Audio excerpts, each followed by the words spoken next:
Bonsoir à tous, bonsoir. Nous allons commencer par cette première diapositive que certains d'entre vous peut-être connaissent, un mot historique, dans le fameux livre sur les mots historiques illustré par Job. Évidemment, le sens de cette image, nous dansons sur un volcan, a un peu changé de sens dans la situation où nous nous trouvons. L'exposé que je vais faire a un titre qui vous rappelle certainement un film célèbre où Arletty a cette phrase sur atmosphère, atmosphère, est-ce que j'ai une gueule d'atmosphère?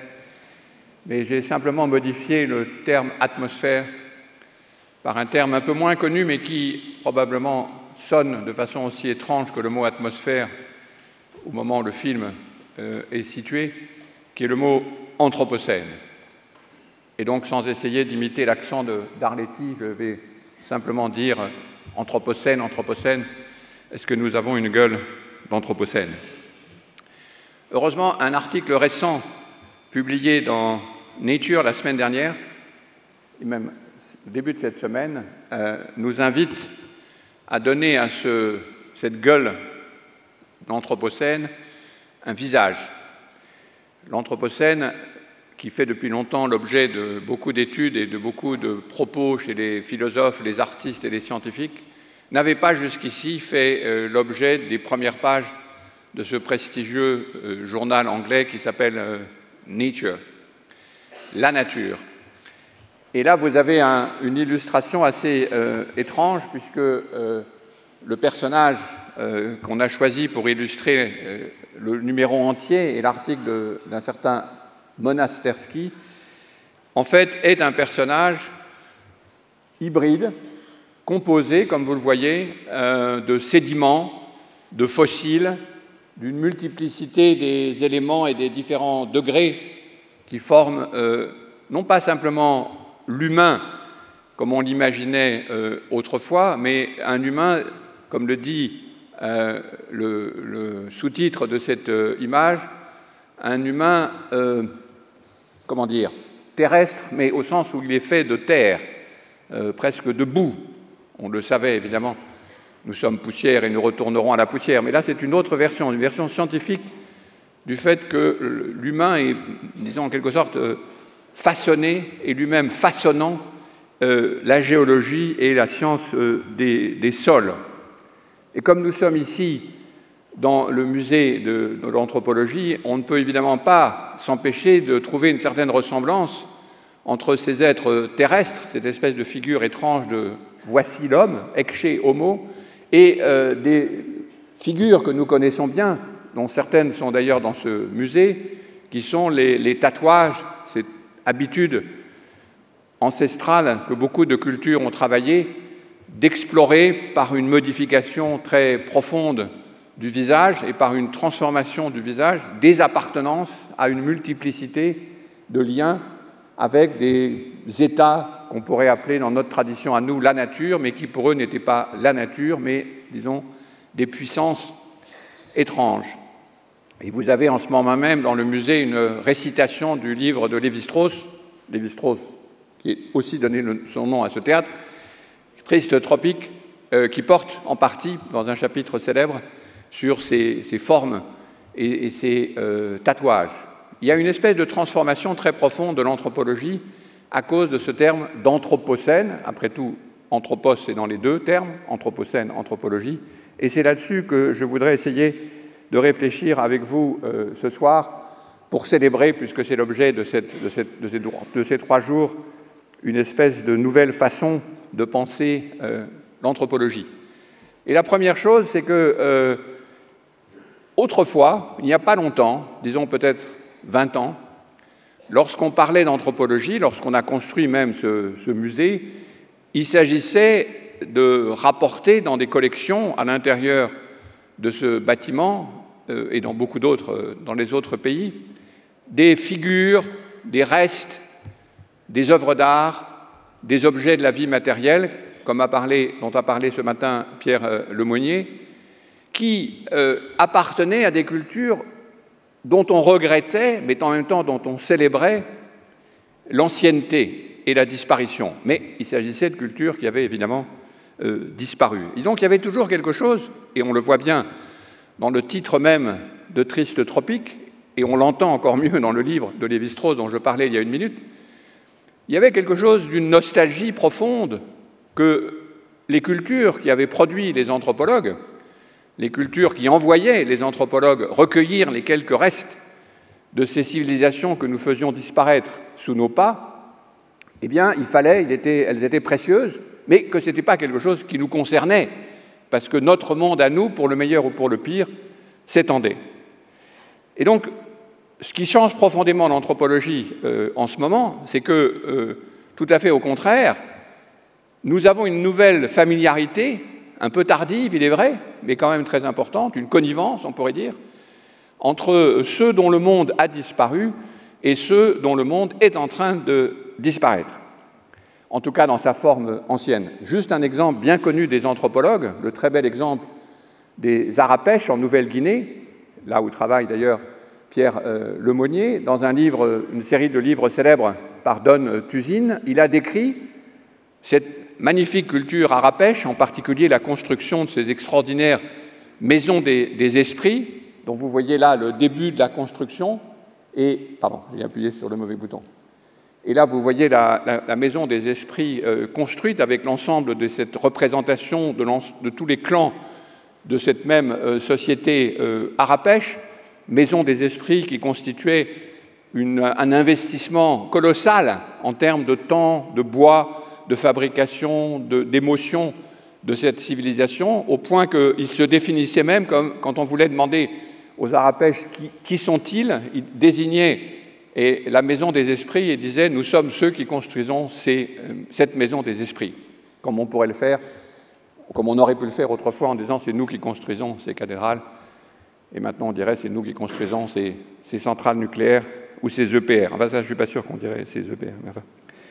Et donc vous aviez dans les livres de Tuzin l'exemple même d'une description d'une civilisation avec non seulement la maison des esprits, mais ces magnifiques tubercules qui font partie de la famille des Arapèches, une espèce de profonde contiguïté et presque consanguinité entre des productions de la terre et la civilisation des Arapèches, avec des familles qui sont simultanément des familles de ces étranges pommes de terre et des familles d'humains.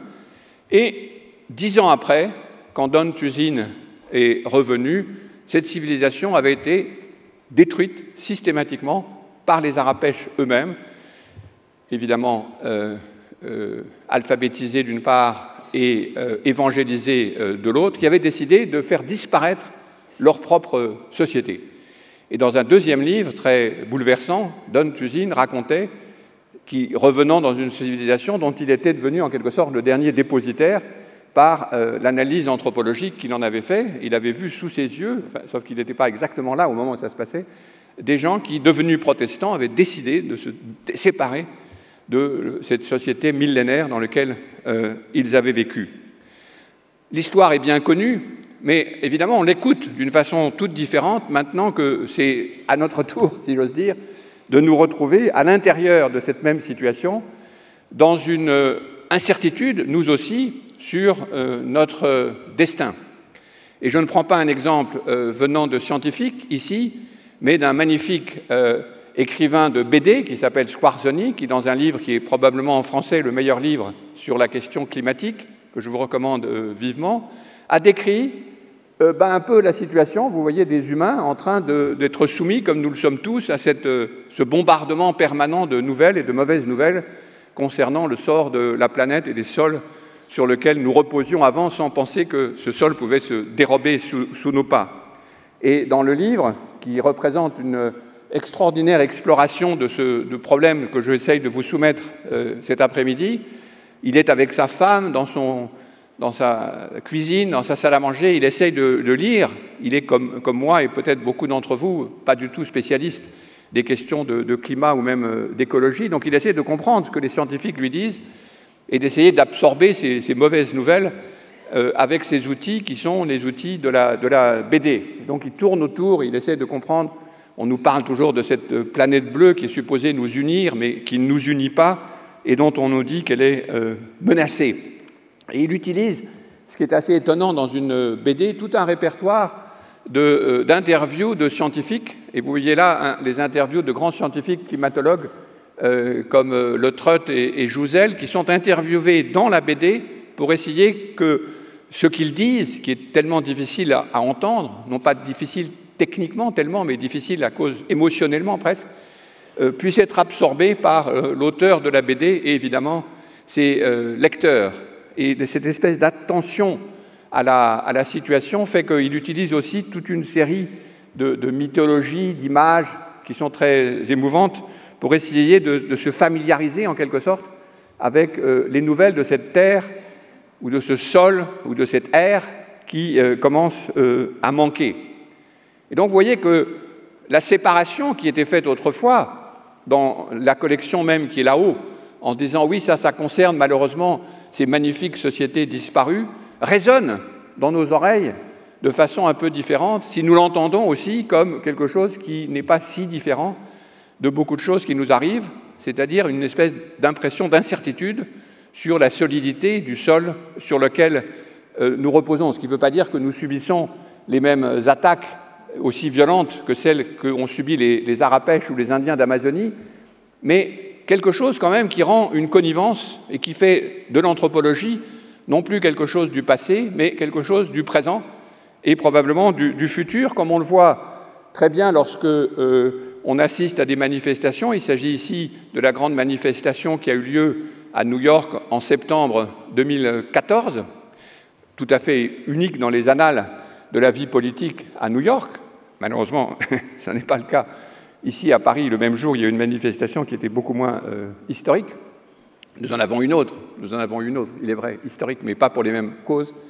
Et dans cette manifestation, je reviendrai sur cette illustration dans la troisième partie de mon exposé, vous voyez quelque chose qui est très frappant, en particulier sur l'occupation, cette soudaine appréhension dans la ville la plus moderniste du monde, sur le bitume, avec des gratte-ciel tout autour, l'espèce de sentiment que, comme le dit la dame, le panneau de la dame qui est à droite, il n'y a pas de planète B, et donc soudainement, ce sentiment qui modifie assez profondément l'attitude politique et même anthropologique, on peut dire, des humains, disons, relativement protégés, relativement riches que nous sommes, dans la ville même du modernisme. C'est ça qui est intéressant et très bouleversant, de voir, par exemple, au milieu des grandes avenues de New York, ces espèces d'imagination qui sont évidemment des reprises de certains thèmes ethnographiques.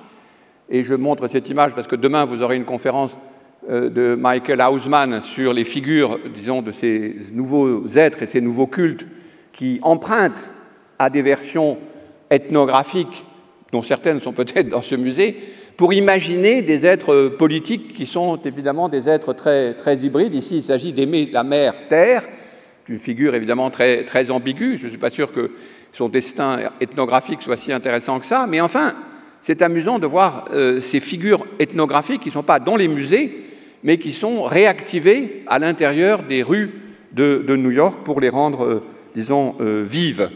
Et pour vous montrer cette espèce de situation qui me paraît très intéressante pour recomprendre l'ethnographie, j'ai demandé à une danseuse de filmer pendant quelques secondes, le film est très bref, une espèce de mouvement qui résume, je pense, cette transformation d'un mouvement, disons, qui était autrefois, qu'on pourrait dire, d'émancipation, avec tous les avantages de cette version, et en même temps, la découverte qu'il se passe quelque chose de nouveau, qui rouvre la question anthropologique tout autrement.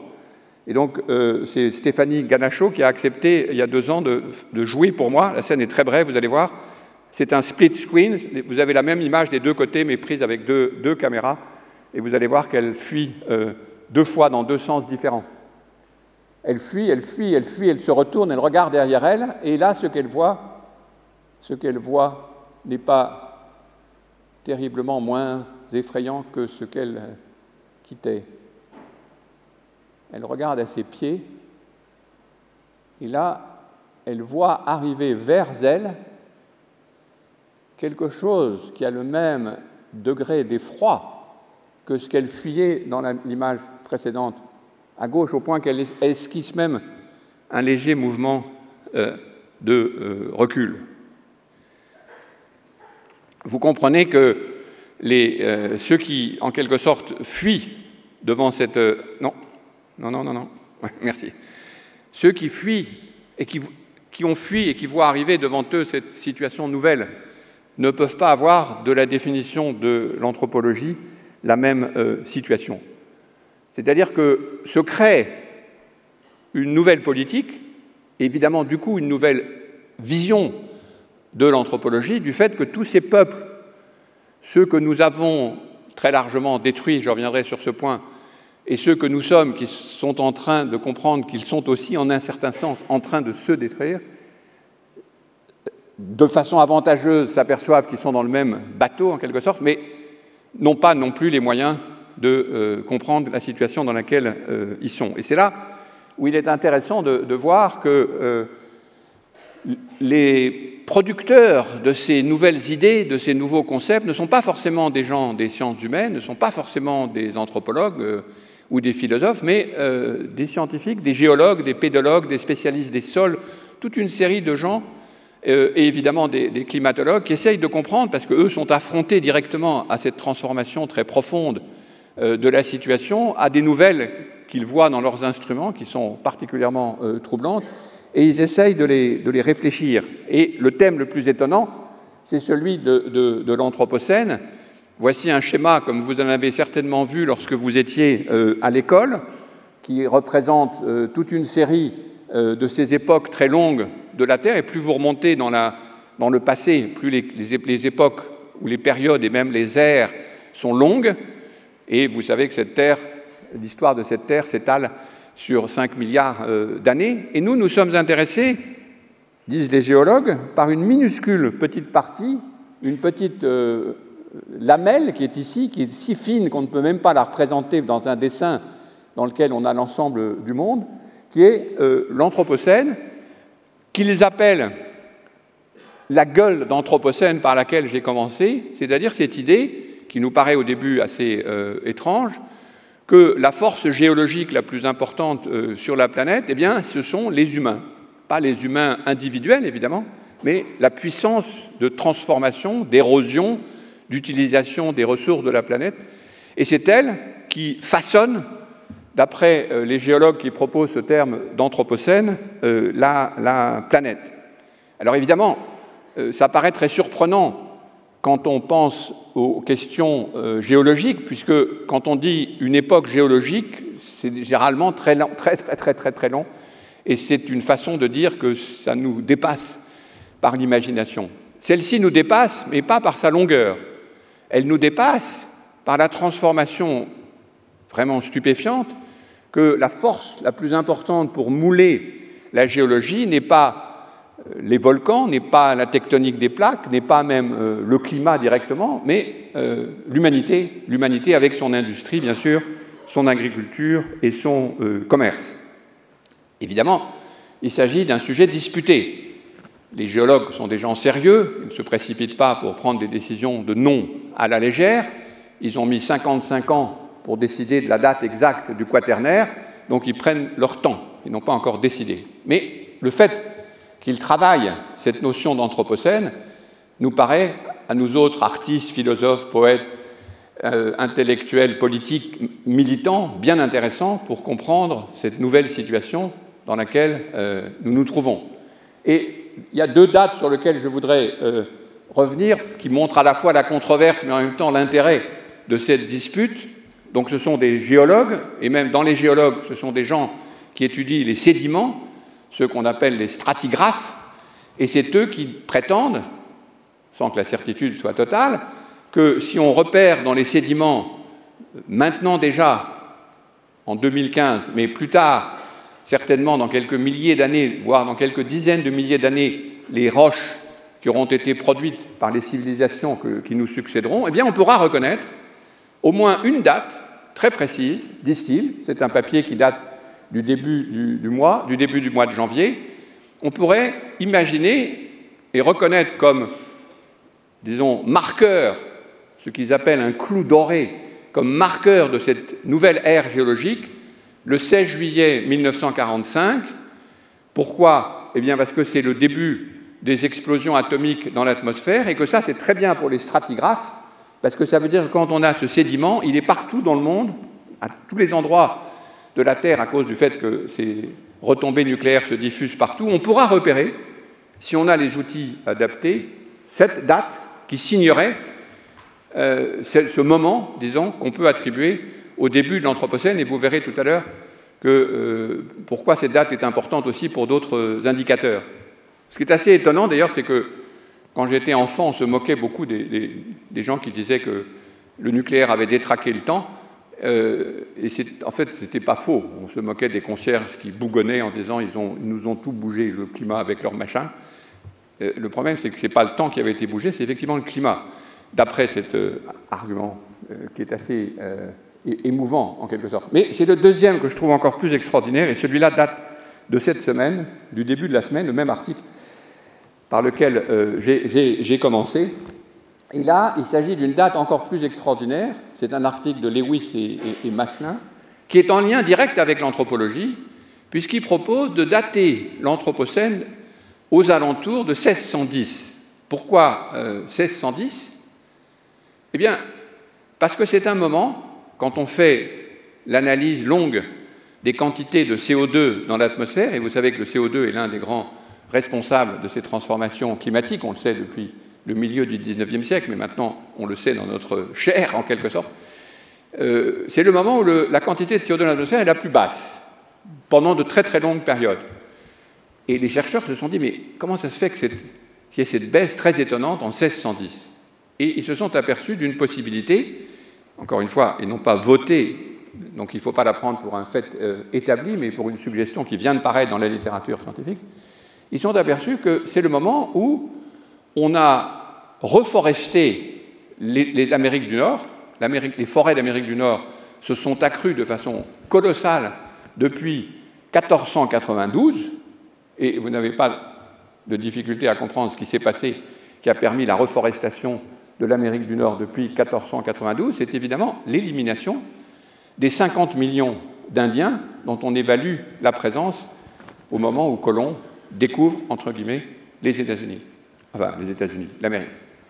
Et donc, vous avez là un autre phénomène tout à fait extraordinaire qui est de dater le moment où l'Anthropocène, c'est-à-dire l'action des humains transformant la géologie, a un sens à partir, disons, d'un ethnocide de dimension colossale qui pèse évidemment sur l'histoire des Occidentaux depuis longtemps. Mais le lien de cet ethnocide, qui n'a pas... assez normal de parler de ça dans le musée ici du quai Branly, n'avait pas été lié jusqu'ici avec la quantité de CO2 dans l'atmosphère, lui-même lié à la quantité de forêts qui se sont redéveloppées parce que les Indiens ont été exterminés par les paix, mais surtout par les microbes. Excusez-moi, pardon, Monsieur Latour, vous avez des preuves de ce que vous avancez? Pardon? Excusez-moi, mais est-ce que vous avez des preuves? Je ne suis pas scientifique, je lis la littérature scientifique, monsieur, pourquoi vous... Pardon? Alors, excusez-moi, mais non, mais la question de l'article de Nature...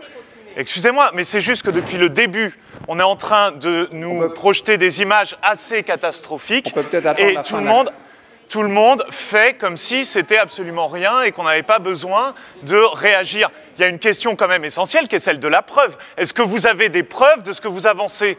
Les preuves, je vous les apporte, monsieur. Regardez, ça c'est le papier de monsieur Lévis et Marc, Defining the Anthropocene Nature. Moi, je ne peux pas avoir de certitude plus importante que celle de l'institution scientifique que je respecte. Que vous ne la respectiez pas, monsieur. Mais non, mais le problème, c'est un problème de preuve. C'est un problème de preuve, on n'est pas dans des preuves. Mais enfin, mais attendez, moi je veux bien qu'on fasse ça, mais il n'y a jamais de possibilité. Non, excusez-moi, il y a quand même un enjeu fondamental, on touche à quelque chose. On touche à quelque chose de fondamental qui est l'humain. Et qui est la question de la preuve, c'est-à-dire qu'on nous assène, mais non, c'est pas la question de la preuve, c'est la question, qu'est-ce qui permet d'affirmer ça? Qu'est-ce qui permet d'affirmer ça? La question de la preuve. La question de la preuve est importante, mais comment vous prétendez, monsieur, m'interrompre et la porter, cette preuve, vous-même? Mais non, mais ce n'est pas la question de moi prouver quelque chose, c'est juste que là, vous nous mettez des choses qui sont institutionnelles et la vérité n'est pas toujours du côté du plus grand nombre. En scientifique, on n'a pas d'autre accès à cette vérité que par l'intermédiaire de l'institution scientifique, cher monsieur. On ne peut pas en sortir. Mais enfin, du coup, précisément parce que nous avons une institution scientifique. Du coup, la vérité est du côté du plus grand nombre. Mais excusez-moi, au XVIe siècle, sauf erreur de ma part, il y a eu un certain nombre d'innovations scientifiques qui n'étaient pas exactement validées par le plus grand nombre. Ce n'est pas une question de plus grand nombre. Je suis navré de vous dire mais que... Mais si, vous êtes en train de me donner simplement des espèces de chiffres, etc., pour me dire qu'il y a simplement du monde. Mais je m'en moque qu'il y ait du monde. Parce que quelque chose, vous essayez... Je crois qu'il faut prendre au sérieux l'argument d'autorité, cher monsieur. Il faut prendre au sérieux l'argument d'autorité. Oui, absolument. Exactement comme si on avait pris au sérieux l'argument d'autorité au XVIe siècle. Évidemment, Galilée n'aurait jamais réussi à pouvoir avancer la moindre preuve. De l'autorité de l'Église. Là, on parle de l'autorité de l'institution scientifique. Et excusez-moi, il y a des travaux, notamment les vôtres, qui ont mis en question aussi cette question de l'autorité scientifique. Mais non, mais il y a un moment, il faut... Je suis désolé, mais je suis heureux, je suis ravi de voir votre respect absolu de l'autorité, qui le prouve. Je propose... Et c'est absolument merveilleux. Mais excusez-moi, il y a juste un élément intéressant, il y a une absence totale de démocratie. Il y a une absence totale de démocratie. Parce que la question de la démocratie, elle est essentielle. Parce qu'il n'y a pas de débat contradictoire. Et parce que écouter les arguments des uns et des autres, c'est ça qui va nous permettre de pouvoir avoir un réel échange. On nous balance juste des images pour nous dire des choses. Voilà. Mais on nous donne juste un certain nombre d'éléments pour connaître les choses. Et moi, je demande pourquoi est-ce qu'il n'y a pas de débat contradictoire. La base de la démocratie, c'est quand même de se forger une idée. Non. Si on est dans une époque, et je m'adresse ici aux plus jeunes, puisque manifestement les plus âgés ont une espèce de respect absolu de l'ordre des discours, mais je m'adresse ici aux plus jeunes, la base même d'Internet, c'est justement la confrontation des idées. Enfin, je suis un citoyen du monde libre, j'aime me faire mon opinion en écoutant les arguments des uns et des autres, mais surtout sur des choses aussi. Cher monsieur, pas dans n'importe quelle arène. Mais nous sommes dans une arène tout à fait vénérable, monsieur Latour. On n'est ni dans un débat scientifique, ni dans un débat politique. Je présente un certain nombre d'arguments dans le cadre d'une conférence sur l'ethnologie, dans un musée d'ethnologie, et je présente des choses qui ne sont pas de mon fait, vous en avez d'innombrables que j'aurais pu montrer ici, qui sont des arguments venant des sciences, que je prends au sérieux, contrairement à vous, je prends les sciences au sérieux et les scientifiques au sérieux, et ce n'est pas un débat politique non plus. Parce que les débats politiques que vous voulez faire, je vous connais, vous êtes toujours les mêmes, les climato-sceptiques et les gens comme vous, ce qui vous intéresse, c'est qu'on dise qu'il y a un débat, et que les gens qui sont ici sortent d'ici en pensant « Ah oui, il y a un débat, c'est pas prouvé ». Mais attendez, excusez-moi, vous-même, vous avez dit qu'il y avait un débat, vous-même, vous avez dit qu'il y avait une controverse sur l'Anthropocène. Mais les débats en sciences, cher monsieur, sont très précis. Il y a un débat sur le nom et la date de l'Anthropocène, c'est vrai. Il n'y a pas de débat. Il y a un papier sur des, je crois, 20 235 sur l'origine anthropique du réchauffement climatique. Ce n'est pas un sujet à discuter. Je refuse de discuter de cette question-là. Je ne veux pas discuter de ces questions-là. Mais c'est merveilleux d'applaudir quelqu'un qui refuse de discuter. Oui, absolument. C'est très très beau. C'est très très beau. Parce que nous ne sommes pas en situation de discuter politiquement. Excusez-moi, il y a un certain nombre d'arguments. Monsieur, comment vous vous appelez? Je m'appelle Ted. Monsieur Ted, si vous voulez discuter politique, vous discutez de votre politique. Mais de quelle politique? Enfin, je veux dire, vous faites comme si ce n'était pas politique, or vous montrez des images de manifestations. Ce qui, à mon sens, est quand même un petit peu politique. Parce que maintenant, il s'agit d'une question politique. Mais parce qu'il y a quand même plus une question scientifique. Il y a un certain nombre d'idées qui circulent à travers le monde, dans d'autres revues, sans doute qui ne sont pas aussi merveilleuses que Nature, dans d'autres revues, sur la question, sur cette vision catastrophique, parce que vous êtes en train de faire une apocalypse, là. Or, de deux choses l'une. Soit, effectivement, on est dans l'Anthropocène, on a un gros impact, mais dans ce cas, il y a une très bonne nouvelle, c'est qu'on peut le transformer, on peut en faire un élément technologique, on peut résoudre. Moi, je crois en l'humain, je suis un humaniste, justement. Monsieur Ted. Et j'ai foi dans cette question-là. Mes amis, nous allons nous en sortir. Nous ne sommes pas sur le Titanic. Nous allons nous en sortir, mesdames et messieurs. C'est pas la peine de se précipiter vers les canaux de secours. Tout va bien. Tout va bien. Tout va bien. Tout va bien. Tout va bien, tout va bien. Nous ne sommes pas en danger, nous ne sommes pas dans l'apocalypse. Alors s'il vous plaît, construisons. Très bon comédien. Mais écoutez, alors en plus on me traite de comédien, ce qui est quand même merveilleux. Voilà. Enfin, si on en vient aux insultes, monsieur, c'est scandaleux. Hein, moi j'essaye d'avoir un débat à peu près... Monsieur Ted, arrêtez de vous donner en spectacle. Laissez-moi faire mon argument et ensuite vous ferez le vôtre fort tranquillement, s'il vous plaît. Je trouve en plus assez amusant que des gens comme vous, qui sont largement, je suppose, pour le dire poliment, financés par des intérêts que j'aimerais bien que vous nous expliquiez, disent simultanément que ce que je dis, ou que plutôt ce que disent les scientifiques sur le réchauffement climatique, c'est pas vrai, et prétendent y remédier par des transformations de la planète. Ça, c'est quand même assez bizarre. Ou bien le phénomène n'existe pas, absolument, c'est pas la peine de vous lancer dans des trucs sur le fait que vous allez gérer, vous, la planète. Et s'il y a une personne à qui je ne fais pas confiance pour gérer la planète, c'est des gens comme vous, excusez-moi. Alors, écoutez, je vous laisse continuer et je répondrai après. Je vous remercie et je pense que ce n'était pas vraiment la peine de lui donner un micro. Évidemment, ce qui complique l'existence de gens comme M. Ted, c'est qu'effectivement, il s'agit de faits qui sont produits par une multiplicité de liens et d'institutions, comme le montre cet admirable livre, malheureusement pas traduit en français, de Paul Edward, qu'il appelle une vaste machine, et c'est vrai, c'est une vaste machine. Et donc, ceux qui imaginent que la science, ça se fait par une espèce de vision directe en utilisant quelques lois de la nature et qu'on peut en déduire tout le reste, c'est pas vrai. Il faut une institution, il faut des satellites, il faut des réunions comme le GIEC, des organisations aussi bizarres que le GIEC, il faut des institutions d'une grande complexité qui sont les campagnes internationales. Cette année, par exemple, c'est l'année internationale des sols, eh bien, il faut la collaboration de milliers d'institutions à travers le monde. Oui, c'est un travail de fourmi. Alors évidemment, des gens qui regardent de façon rapide ce genre de situation, comme apparemment mon contradicteur, disent qu'il y a des doutes. Mais évidemment, il y a des doutes locaux. Mais la robustesse produite par cette institution scientifique est, d'après le livre de Paul Edwards, est probablement le plus robuste des faits d'histoire naturelle que nous ayons produits. Juste au moment, d'ailleurs, où la transformation de la planète rend beaucoup plus imprévisible la suite des opérations. Donc là, où effectivement mon contradicteur peut avoir raison, c'est que pour la suite, on est beaucoup moins sûr. Précisément parce que nous avons transformé le système. Mais que nous l'ayons transformé, je refuse d'en discuter. Évidemment, c'est vrai, à chaque fois qu'on regarde la quantité de gens qui participent, par exemple, au 5e rapport du GIEC dont vous avez entendu parler, c'est colossal. Évidemment, ça donne le tournis. Qu'il y ait autant de gens qui se sont assemblés pour produire. Et on me dit ensuite, oui, mais ce n'est pas un argument d'autorité. Mais si, c'est aussi un argument d'autorité. Après tout, l'autorité se prouve par la quantité de gens qui travaillent. Ça serait quand même extraordinaire, sous prétexte que Galilée a été condamné, qu'on nous ramène l'affaire Galilée. J'ai bien compris qu'encore une fois, quand ces types m'interrompent, on a toujours l'affaire Galilée qui arrive. C'est quand même extraordinaire. L'affaire Galilée a été réécrite par les historiens des sciences depuis très longtemps. Arrêtons d'en faire l'exemple du scientifique persécuté. Il a un peu, il faut quand même chercher. Le point sur lequel je voudrais, si M.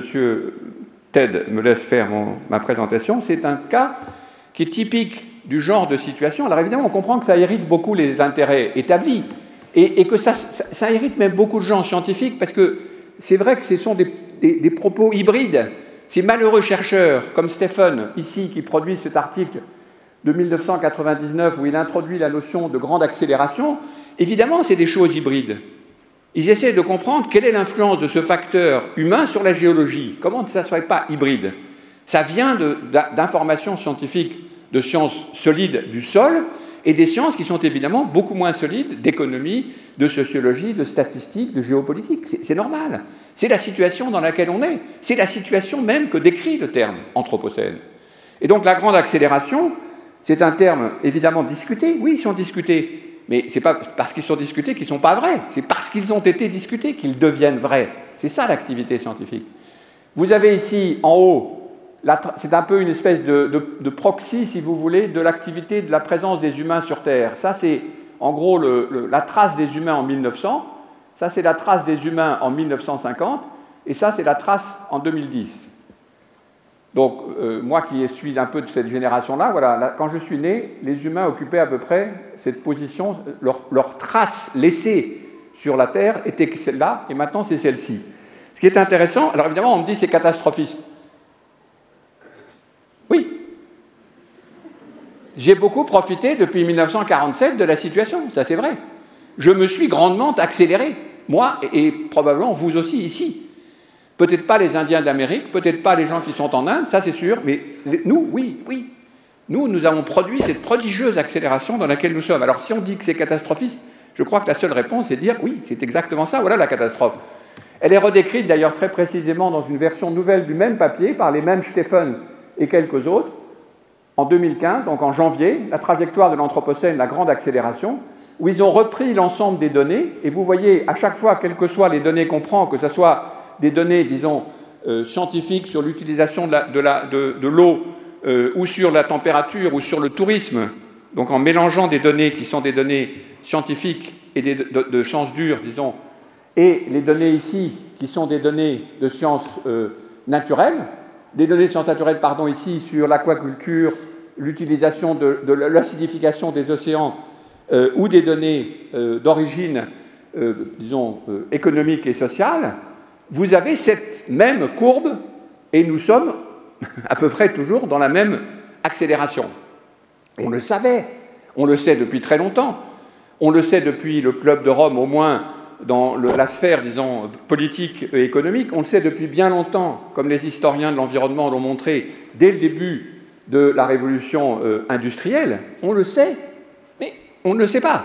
On le sait et on l'oublie. J'y pense et puis j'oublie, comme disait la chanson. Donc on peut dire, oui, mais ceux qui rappellent ces énoncés ne sont pas des scientifiques, des sciences, disons, les mieux établies. Ce sont de grands scientifiques, mais c'est vrai qu'ils essayent de faire un effort pour essayer de comprendre ces situations hybrides où certains résultats viennent de la géologie, de la biochimie, de la climatologie, d'autres des sciences sociales. Mais c'est parce que l'objet lui-même est de ce type, il est hybride par nature en quelque sorte. Et on peut dire oui, c'est discuté, mais on sait bien assez de choses pour commencer à être alerté.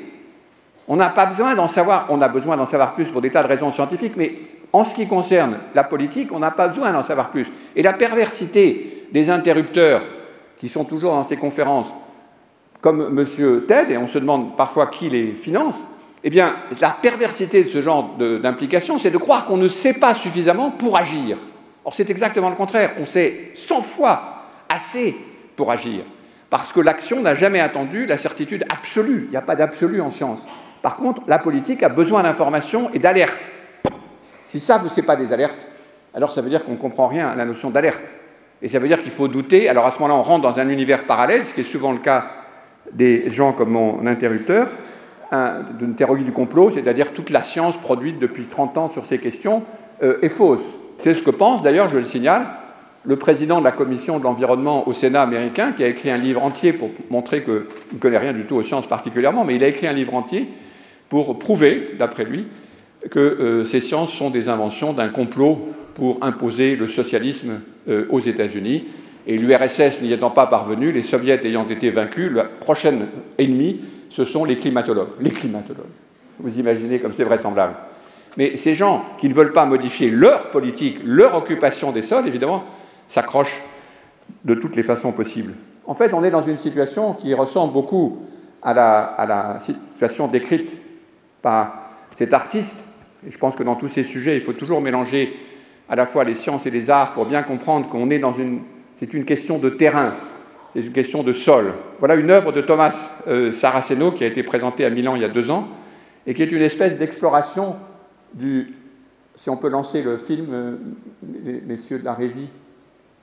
C'est un film qui n'est pas de bonne qualité, c'est moi qui l'ai pris, mais il représente une petite situation qui donne le sentiment de ce dans quoi nous sommes comme occupation du sol. Ce sont des gens qui sont accrochés à 3 étages successifs de ce film de plastique, dans une salle qui est elle-même sous pression, en surpression, pardon, et qui essayent de bouger sans pouvoir profiter de, disons, de l'assurance que nous avons habituellement d'un sol solide. Vous voyez, on est en sous-pression ici, surpression, c'est-à-dire que quand on ouvre la porte là-bas, tous ceux qui sont en haut commencent à baisser. Donc il y a une espèce de solidarité étrange et un problème de déplacement dans l'espace qui donne une petite idée artistique, évidemment, de la difficulté d'occuper des sols comme nous le faisons maintenant. comme s'ils étaient des mouches pris. Vous allez me dire, ça aussi c'est catastrophiste, M. Ted? Tout à fait. Bien sûr, c'est catastrophiste. Où est-ce qu'il est, M. Ted? Il est là. Ah. Et je confirme. M. Ted n'a pas perdu son énergie. Donc voilà la situation, et évidemment, je crois que c'est complètement inutile de vouloir faire un débat, quand on dit débat démocratique, dans la bouche de M. Ted, ça m'amuse toujours, parce qu'il s'agit simplement... Non mais excusez-moi, pardon. Non, pardon. Pardon. Il y a juste une chose que je voudrais dire. Je remercie les gens qui pensent à apporter des micros, déjà, pour le côté démocratique, oui, puisqu'effectivement, je n'ai pas la vastitude de l'écran. Non, il y a juste un truc. Je veux absolument pas être le bouc émissaire de cette histoire. C'est-à-dire que si vous remarquez ce qui est dit depuis le début, c'est « il ». Monsieur Latour, à plusieurs reprises, parle des intérêts financiers occultes de ceux qui, les « ils ». Oui. Comme si c'était des ennemis. Alors, ok, moi je veux bien. Moi je veux bien. Alors, vous ne venez pas me voir, mais écoutez, ça tombe bien, je suis là. Et je suis là parce que j'ai une question importante à poser. Parce que justement, il y a quelque chose de fondamental. Enfin, je veux bien qu'on dise « ah là là, salaud », etc. Est-ce que je suis financé? Oui. Oui, je suis financé. Est-ce que quelqu'un me paye pour faire mon job? Oui. Quelqu'un me paye pour faire mon job. Mais une éthique, j'en ai une aussi, figure-toi. Et par exemple, j'aime pas beaucoup voir les humains beugler anthropocène ou réchauffement climatique alors qu'ils n'y connaissent rien. Parce que votre conviction, elle vient vraiment de la science? Ou bien elle vient de cette chose? Mes convictions à moi, elles viennent de mon statut d'être humain. Elles viennent de ce statut d'être humain. Parce que moi, je crois une chose, c'est que d'abord, vous avez voulu la catastrophe, et ensuite, vous avez trouvé les arguments de la science. Non, vous avez envie de dire aux autres ce qu'ils doivent faire. On n'a qu'une idée. Et moi, je suis le méchant, parce que je travaille avec les méchants capitalistes. Et vous êtes les gentils parce que vous donnez pour l'humanitaire les jours où vous gagnez au loto, parce que vous achetez des plaquettes de chocolat équitables 2 fois par an, parce que vous triez vos poubelles comme un bon éco-citoyen, parce que vous dites que le capitalisme, c'est horrible. OK? Mais si vous trouvez un billet d'avion pas cher, vous allez passer 3 semaines à l'autre bout du monde? Ah, on a une exception. Alors un autre test. Qui parmi vous a un portable? J'avoue, moi j'avoue. Qui parmi vous a un portable? Merci. Mais excusez-moi, vous ne pensez pas qu'il a fallu à un moment aller chercher tout au fond des océans tous les métaux rares pour faire les circuits imprimés et vous assurer votre dose quotidienne d'Internet? Non mais vous vous habillez avec des vêtements fabriqués par des enfants en Chine ou aux Philippines. Vous ne croyez pas que les tissus synthétiques, ça a vaguement quelque chose à voir avec le pétrole? Vous ne croyez pas que la culture intensive du coton, ça perturbe un peu les écosystèmes? Et puis, il y a votre dose quotidienne d'Internet. Et moi, je vous regarde et je dis « Waouh, il est beau le troupeau réchauffiste. Il est beau le troupeau réchauffiste. Au bout des doigts, les mêmes ordinateurs, sur le corps, les mêmes vêtements et dans la bouche, la même morale low cost. » Le troupeau réchauffiste, ça c'est pas mal, il faut reconnaître. Alors que... Merci. Le troupeau réchauffiste, ça c'est pas mal. Alors que vous et moi, on n'est pas différents. On n'est pas différents, on est les deux faces de la même chose. C'est parce que j'existe que vous pouvez vous supporter. Eh oui, il y a des gens qui font 1 heure de yoga par jour pour supporter le stress. Mais le yoga, ce n'est pas l'antidote à leur travail de trader, c'est leur carburant. C'est parce qu'ils font du yoga qu'ils peuvent continuer leur travail dans les salles de marché. Eh bien, vous et moi, c'est pareil. C'est parce que j'existe que vous pouvez continuer à vivre. Vous voudriez bien être des jolis petits décroissants, mais vous voulez jouir aussi. Décroissants, c'est pas mal non plus. Et ça, je le sais. Vous voulez jouir, et j'invente pour vous tous les jours des nouvelles manières de jouir. Alors vous jouissez, et puis tout d'un coup vous dites « Non, il faut que j'arrête, c'est terrible ». Et là vous voulez résister, vous résistez, « Ah, je vais y arriver, non, je vais pas tout de suite acheter l'iPhone 6, parce que quand même l'iPhone 5 ça fait que 4 mois, mais en même temps il me faut l'iPhone 6, même si on me dit que l'écran se courbe. Ah ». Et là vous craquez, et au moment où vous craquez, vous commencez à parler de moi, et vous dites que... Vous êtes horrible. Que c'est affreux que j'existe. Enfin, bon, t'as fini? J'ai fini, merci.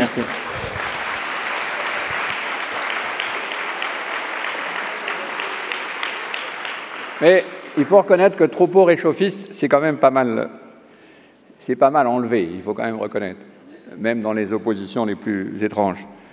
Et donc, pendant que vous parliez, cher monsieur, moi j'affichais cette image, qui est la même que tout à l'heure, mais chose étonnante, ce grand manifestation de septembre à New York était, ce qui est assez rare dans une manifestation, segmentée, et j'espère que c'est une idée qui sera reprise à Paris pour la COP de 21, segmentée en différents arguments. Donc selon l'endroit que vous aviez décidé de rejoindre, vous aviez un argument différent. Et cet argument-ci, donc tous les kilomètres à peu près, ou les 700 mètres, vous aviez un argument différent, c'est « nous savons qui est responsable ». Et je trouve parfaitement ajusté que nous ayons eu le discours de M. Ted devant cette image, puisque, évidemment, il y a très longtemps que ça n'est plus une discussion scientifique. C'est une discussion d'occupation du territoire et de décision sur le sol sur lequel nous reposons et les décisions qui sont prises avec qui et contre qui nous sommes prêts à lutter. Et vous comprenez pourquoi l'anthropologie prend une dimension tout à fait différente lorsque l'anthropologie, qui est la grande science de savoir dans quel monde on est, quel temps, quel espace, quelle famille, quel sol, quelle politique, quelle technique, quels instruments, quels arts, devient une question non plus pour le passé de gens qui n'auraient pas eux-mêmes de problèmes anthropologiques, en quelque sorte, devient une question commune à l'ensemble de l'humanité. Et les images, évidemment, vous paraissent un peu naïves, celles qu'on mobilise dans une manifestation du troupeau réchauffiste, pour reprendre l'expression, et des petits décroissants, celle-là était pas mal non plus, des petits décroissants que nous sommes tous. Mais cette naïveté, c'est aussi des gens qui essayent par tous les moyens possibles d'encaisser et de se mettre en quelque sorte sur les épaules cette situation qui est bouleversante de transformation des territoires. Un autre exemple qui est assez frappant, c'est la multiplication, non pas dans des départements d'anthropologie, mais dans des musées. Ici, il s'agit des abattoirs à Toulouse, où en octobre, nous avions fait avec beaucoup d'amis une exposition, et vous voyez là 2 œuvres, l'une d'Adam Lowe et derrière une œuvre de Saraceno, qui essaye aussi d'essayer de comprendre comment est-ce qu'on peut être, comme Squarzoni dans sa BD, du point de vue de la sensibilité à la hauteur des événements qui nous tombent dessus. Alors on peut évidemment réagir, comme M. Ted, en disant tout ça c'est du catastrophisme, tout ça c'est pas important, nous continuons, nous sommes les maîtres de la planète et nous continuons comme avant, sauf qu'il n'y a pas de cette planète-là. C'est une vision en quelque sorte complètement utopique, c'est une vision quasiment religieuse d'un monde qui serait offshore, un monde qui n'a pas de racines en quelque sorte et qui serait, où on pourrait continuer à exister comme on existait avant. Alors qu'il est beaucoup plus intéressant, que ce soit par les arts ou par l'anthropologie, de se tourner, comme les collections qui sont là-haut, au-dessus de nos têtes et auxquelles il faut penser toujours, ces collections de civilisations qui ont essayé d'aborder la même situation d'incertitude sur le monde dans lequel on est, en multipliant les inventions artistiques, politiques, un peu moins les inventions scientifiques, il faut le reconnaître, pour essayer de comprendre quel est cet état d'être sur Terre. Vous avez ici un autre exemple de l'œuvre de Saraceno. Il avait imaginé une œuvre assez étrange qui est faite, une espèce de ballon, faite entièrement de sacs poubelles venant du monde entier, en faisant faire à chaque fois dans les différents pays où il va une autre conception de cet espace à l'intérieur duquel on peut se trouver. Chose qu'évidemment, M. Ted trouvera ridicule, parce qu'il s'agit, disons, d'œuvres vulgaires, faites avec des moyens qui sont des moyens légers et de recyclage. Mais ce n'est pas ça la question. La question, c'est d'essayer d'absorber la situation dans laquelle se trouvent ceux qui sentent que la terre sur laquelle ils reposent est en train de se modifier. Et donc c'est une situation qui, pour l'anthropologie, est bouleversante. Parce qu'au fond, l'anthropologie s'est faite au moment des grandes découvertes. Elle s'est faite par la soudaine réalisation qu'il existait des peuples complètement inconnus qui demandaient, pour qu'on les comprenne, la révision des cadres, de la définition même de ce que c'est qu'un humain, en tout cas certainement de ce que c'est qu'un chrétien, de ce que c'est qu'une civilisation, de ce que c'est qu'une hiérarchie, de ce que c'est qu'un art. Tout ça a changé à partir de 1492. Et je vous rappelais cet étonnant papier de la semaine dernière où cette découverte de l'Amérique, découverte entre guillemets de l'Amérique par les Européens, a eu aussi des conséquences écologiques énormes, et en particulier une conséquence sur la définition de l'Anthropocène. Donc la question qui est vraiment commune à la fois à tous les éléments de l'anthropologie ancienne, les peuples qui sont toujours là, qui heureusement ont résisté de mille façons aux différents types de conquêtes, et les peuples que nous formons, tous autant que nous sommes, à la fois politiquement, ethniquement, dans nos divisions, quelque chose qui est équivalent à la découverte d'un nouveau monde. Alors évidemment, ce n'est pas un nouveau monde en extension, on ne va pas redécouvrir une nouvelle Amérique. On redécouvre, donc vous voyez ici en haut, vous voyez un exemple typique, c'est-à-dire des cartes avant les découvertes, les fameuses cartes en T, des découvertes avant ce qu'on appelle les grandes découvertes, qui est évidemment à mettre entre guillemets. Et ici, les cartes que nous connaissons, eh bien, il faut imaginer quelque chose qui est à peu près équivalent maintenant. Comment nous passons de cette définition-là du monde à une définition non pas d'un nouveau monde, ce n'est pas un nouveau monde en extension, c'est un nouveau monde en intensité, en quelque sorte, un nouveau monde, une nouvelle découverte d'une façon d'occuper le sol complètement différente, d'un sol qui d'ailleurs s'agite en dessous de nous à cause de notre propre activité. Si on n'est pas capable d'absorber ces nouvelles, qu'elles viennent des sciences, ne doit pas les empêcher d'être entendues. Si on n'est pas capable d'absorber ces nouvelles, évidemment l'anthropologie ne sert à rien.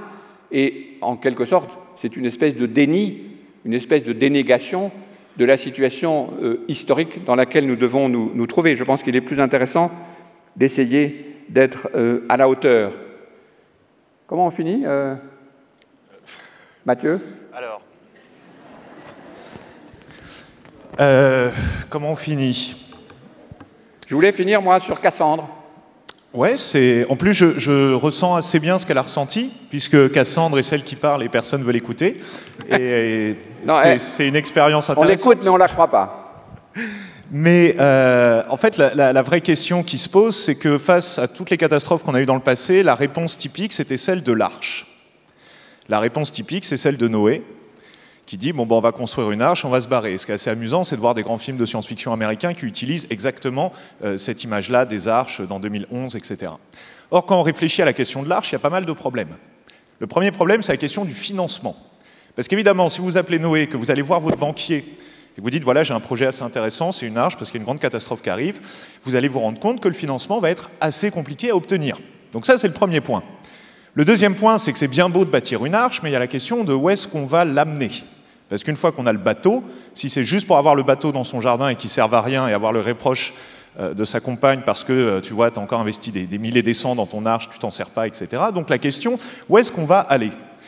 Et quand on dit où est-ce qu'on va aller, si la Terre est, comme l'a montré Bruno tout à l'heure, dans une espèce de retour sur Terre aussi, c'est-à-dire qu'on n'a plus les grandes découvertes.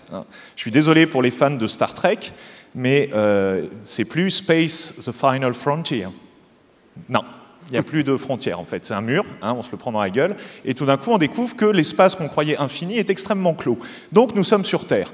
Or sur Terre, vu la situation comme elle va, ça veut dire prendre une arche, et puis voilà, on est sur des océans pollués avec que des cadavres sur l'arche, donc ça ne marche pas non plus, donc l'espace ça ne marche pas. Donc, ne rajoute pas du drame alors que... il faut dramatiser un petit peu aussi, mais la vraie question, en fait, c'est que l'arche dont il est question, ce n'est pas une arche pour partir. Non, c'est une arche pour rester. Et donc là, vous allez me dire, oui, ok, il n'y aura pas d'arche, quoi. Puisque l'arche que tu appelles l'arche sur laquelle on va rester, celle sur laquelle tu veux faire tenir toute la planète, ça s'appelle la Terre. Donc, conclusion.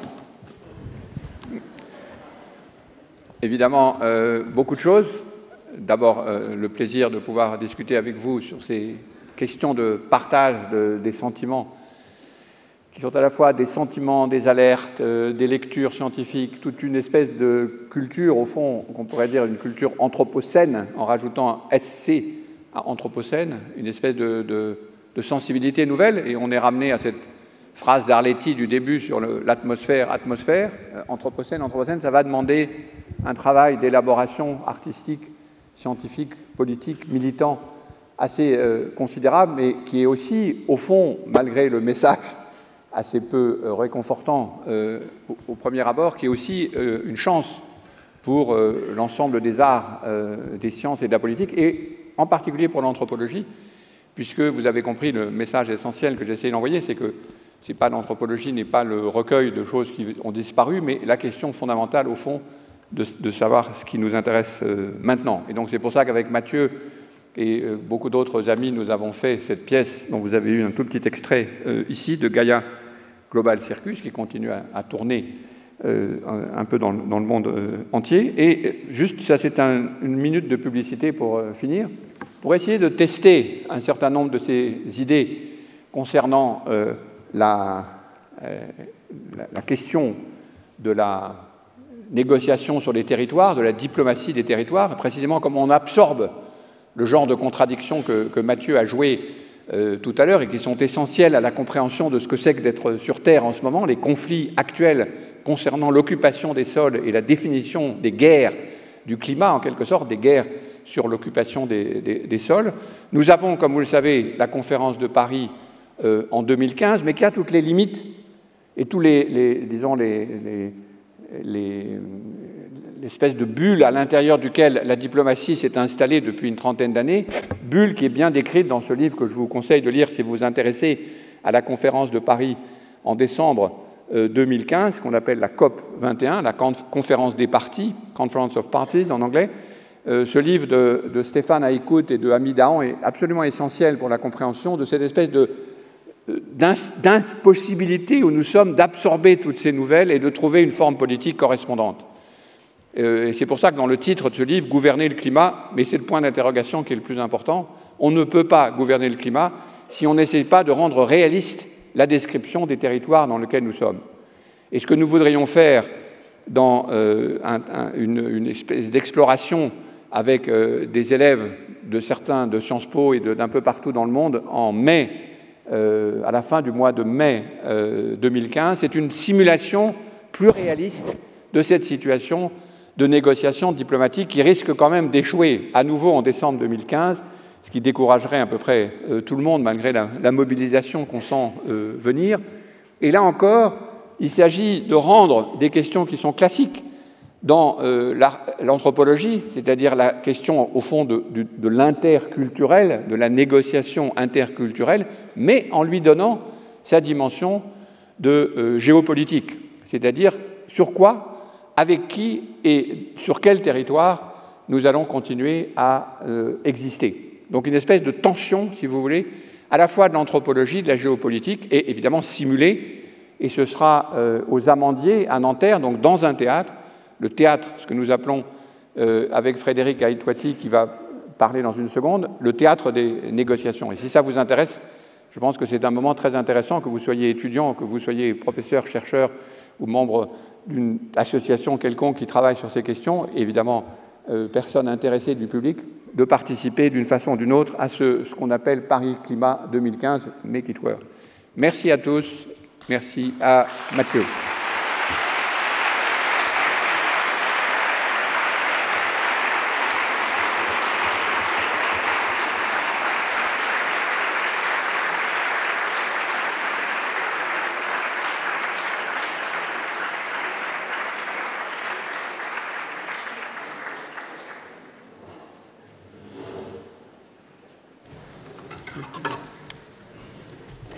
J'avais piqué ta bouteille d'eau, j'avais oublié la clé.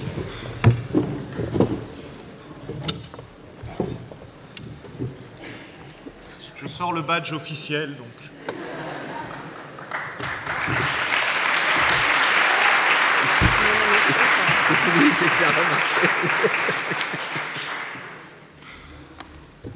Je crois que nous avons du temps pour des questions. Donc Mathieu Protin est à la fois universitaire, il vient de recevoir le prix d'une thèse tout à fait remarquable sur Beckett et le théâtre. Et Frédéric Aïtouati, qui est professeur à l'École de hautes études, spécialiste d'histoire des sciences, qui a fait un livre que vous avez certainement, beaucoup d'entre vous, lu, ou que vous devriez lire, sur Kepler et l'histoire de cette extraordinaire transformation des sciences en littérature, de l'opposition sciences et littérature, et opposition qui est maintenant en train, en quelque sorte, de s'atténuer avec des nouvelles interférences entre sciences et littérature, un peu comme cet événement de ce soir, et qui est responsable surtout à Sciences Po de cette aventure assez décoiffée et décoiffante de la simulation sur le climat dont je vais parler dans la dernière diapositive. S'il y a des questions, je crois qu'il y a des micros baladeur, à défaut de main baladeuse. Bonjour.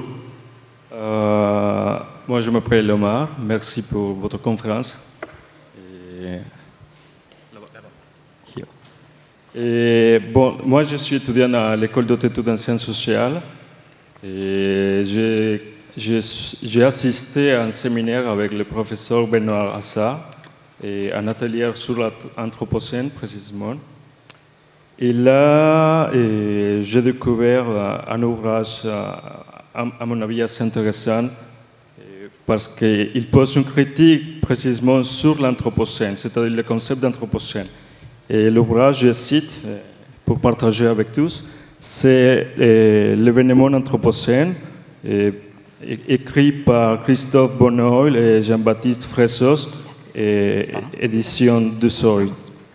Bon, la question c'est, que pensez-vous sur cet ouvrage? Je ne sais pas si vous l'avez déjà lu, mais en gros, c'est, bon, je dis une critique sur la conformation historique, la conformation politique, scientifique surtout, de ce concept d'anthropocène.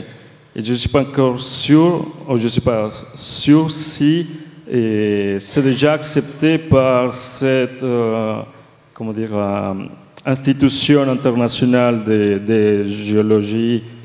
C'est-à-dire que le concept d'anthropocène, il est déjà accepté comme tel. Non, non, il n'est pas accepté. Pas encore, non, ok. Non. Là, c'est la première question.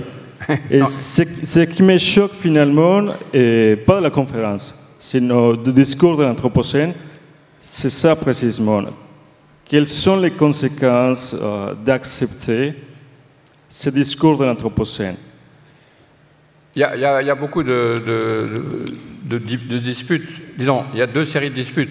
Celles dont j'ai parlé, ce sont les disputes entre scientifiques, les deux articles récents, en particulier celui de lundi dernier dans Nature, qui sont très intéressants parce que c'est des disputes, disons, de stratigraphes, de géologues, pour essayer de trouver, de dater.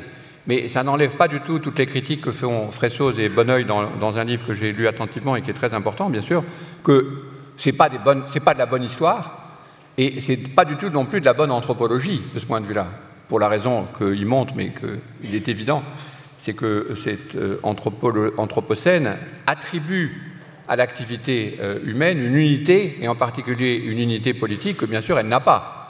Si dans l'anthropos de l'anthropocène, il n'y a pas les Indiens d'Amérique, il n'y a pas les Indiens, il n'y a même pas en France les gens qui sont inégalement tenus et disons, victimes des transformations de ceux, comme je l'ai montré dans la diapositive, dont on sait très bien qu'ils sont responsables, qui ne sont pas toute l'humanité, mais quelques parties de l'humanité, dont M. Ted, bien sûr. Donc, toutes les critiques qu'on fait du côté de l'anthropocène, du côté de l'histoire et disons, de la sociologie sont justes. Donc, si c'est ça le sens de votre question, je suis tout à fait d'accord. Ce que je pense, c'est qu'il y a beaucoup d'autres choses, beaucoup d'autres, disons, dimensions mythologiques qui sont beaucoup plus intéressantes que ça dans l'histoire de l'anthropocène. La preuve, c'est qu'elle a même infecté le journal Nature qui a fait ce dessin. Donc il faut l'utiliser comme un concept à petite dose, je dirais. Si vous mettez trop de doses, ça devient un poison, ça c'est vrai.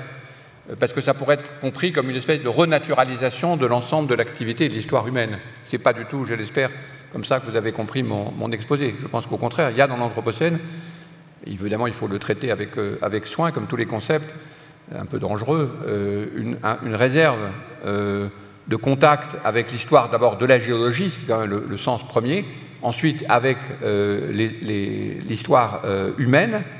On parlait beaucoup d'accélération de l'histoire, mais l'accélération de la géohistoire, c'est quand même une nouveauté qu'il faut célébrer, même si ça paraît étrange. Et ensuite, beaucoup d'autres dimensions, en particulier à cause du fait que nous sommes dans cette maison, avec des tas d'autres façons de se relier aux puissances de la nature, au sens ancien du terme, qui, je pense, sont en réserve dans la notion d'anthropocène. Donc, comme tout concept, celui de modernisation, celui de développement, celui d'émancipation, il faut les utiliser avec soin. Et je vous remercie de m'avoir permis de préciser ce point. Et recommander vivement la lecture de Bonneul et Fressos. D'ailleurs, on dit maintenant le Bonneul et Fressos.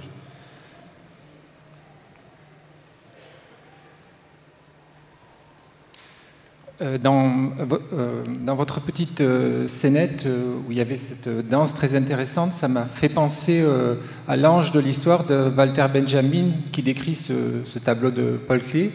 Et je pense que vous avez répondu sur le fond juste là à l'instant, mais j'aurais voulu savoir, dans la mesure où cette danseuse ressemble à cet ange de l'histoire, en quoi la vision de Walter Benjamin, qui est historique, qui est sur le fait que l'homme contient sa propre apocalypse, mais du point de vue politique, et la situation actuelle qui fait intervenir cette dose de naturalisation, en quoi les deux anges, vous avez aussi appelé la vidéo, je crois, l'ange de la géohistoire, où est la différence?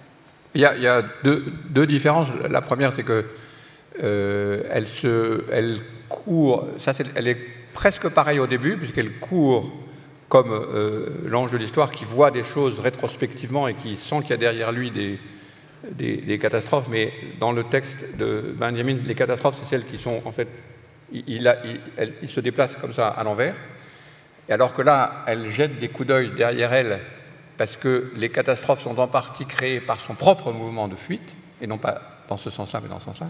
Et l'autre chose, évidemment, c'est qu'elle se retourne et qu'une autre catastrophe arrive. Benjamin, dans sa vie et dans son œuvre, a déjà absorbé pas mal de catastrophes, mais il n'a pas absorbé celle à laquelle nous sommes maintenant, en quelque sorte, témoins, qui est l'arrivée de cette deuxième façon de comprendre la situation d'être au monde.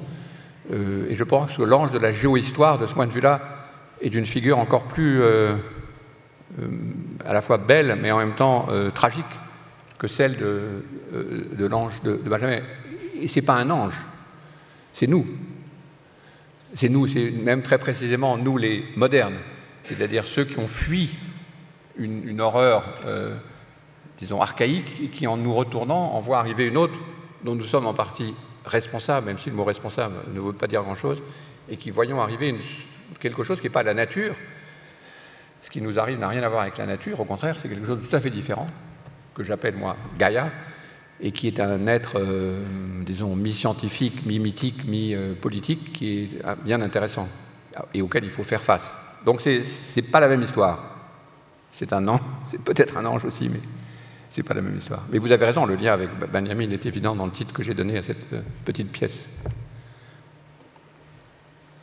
Est-ce que tu veux présenter le Gaïa Global Service ? Si tu veux, en 2 mots. Peut-être juste vous dire 2 mots de ce dispositif un peu étrange auquel vous vous êtes prêté, puisque vous avez participé... Ouais, ils sont prêtés, c'est beaucoup dire. Non, mais l'origine, en fait, de cette idée, c'est un extrait vraiment de la pièce. C'est une scène de la pièce, Gaïa Global Circus, dans laquelle une climatologue qui s'appelle Virginie fait une conférence de climatologie et est interrompue par Ted. Et ce qui me frappe beaucoup avec ce qui s'est passé aujourd'hui, c'est que pendant la pièce, en général, le public, les spectateurs ne sont pas du tout gênés par cette irruption de Ted venant du public, puisqu'on est dans un cadre de convention théâtrale. Et bien sûr, le fait d'avoir déplacé cette scène ici provoque... C'est la 2e fois qu'on fait cette conférence dans un cadre non théâtral, et à chaque fois, c'est assez houleux. Et j'étais un petit peu... On ne pourra pas le faire 3 fois après. En même temps, j'étais un peu surprise parce que sur le programme, nous sommes annoncés, contrairement à ce que j'avais demandé, mais Mathieu est annoncé comme acteur, etc. Et malgré tout, l'effet de déplacement, de convention, voilà, ça prouve déjà que les programmes ne sont pas lus, mais c'est très bien. Et par ailleurs, ça signifie que cette scène a un potentiel de violence que vous avez tous ressenti, puisqu'on a beaucoup de mal avec l'idée d'interrompre comme ça une parole de conférencier. Et voilà, donc on avait très peur au début, quand on a imaginé cette conférence performance tous les 3, on avait très peur que Bruno soit dépassé par Ted. Et en fait, il faut protéger Ted de la réaction du public. Voilà. Le but de tout ça, bien sûr, c'est de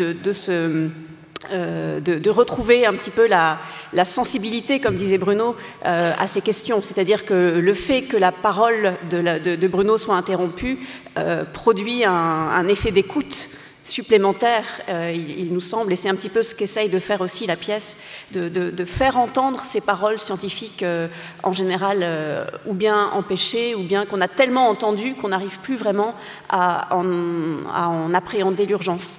Voilà.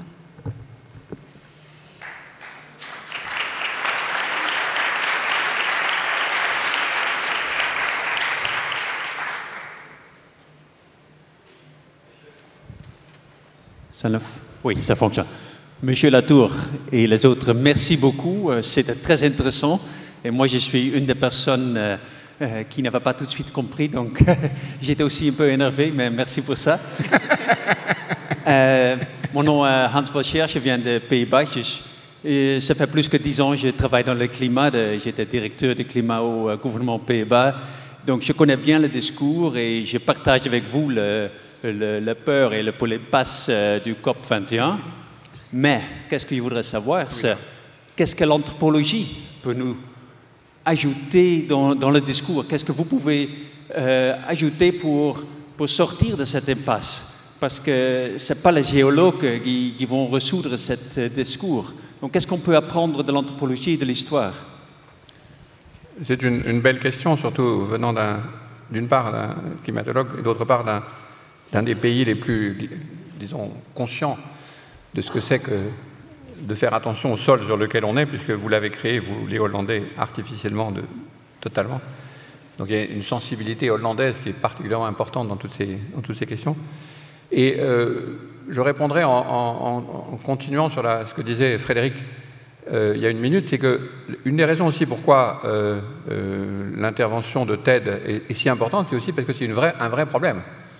C'est-à-dire, les scientifiques se sont effectivement fait paralyser, en quelque sorte, par une organisation systématique dont on connaît assez bien maintenant le financement, de création artificielle d'une controverse par des gens qui, d'ailleurs, on l'a pu le suivre dans un livre important qui est maintenant publié en français par Naomi Oreskes, sont les mêmes que ceux qui étaient arrivés à faire le même doute sur la cigarette, et on l'apprenait la semaine dernière dans Le Monde, sur le sucre.